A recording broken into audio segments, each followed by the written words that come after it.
Un rendez-vous très symbolique. Un an après l'accord conclu entre Éric Ciotti, alors président des Républicains, et le Rassemblement national qui a failli faire imploser la droite.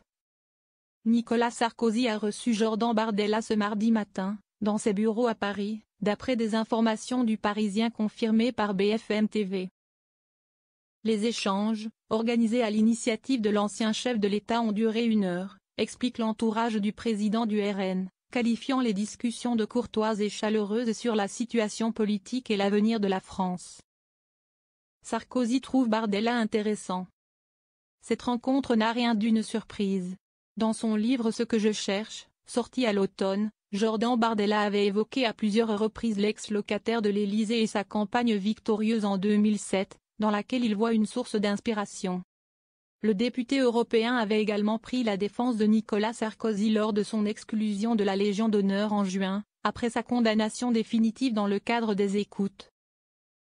Le jeune homme avait alors dénoncé sur RTL une volonté d'humilier qui le choquait.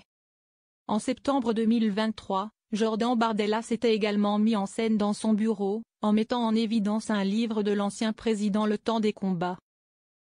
Le geste avait manifestement été remarqué par Nicolas Sarkozy. Dans la foulée, un élu RN avait expliqué à BFM TV en avoir discuté avec lui. Il m'a dit que Jordan était intéressant. La vidéo où il met mon livre en évidence, ça c'est gentil, pas comme Madame Le Pen qui n'appelle pas à voter pour moi contre François Hollande en 2012 au second tour de la présidentielle. Un moment humain sans sens politique. À l'époque, ce lieutenant du RN avait assuré penser qu'une rencontre aurait lieu un jour entre les deux hommes. Si est Nicolas Sarkozy qui décidera, mais je pense que ça se fera.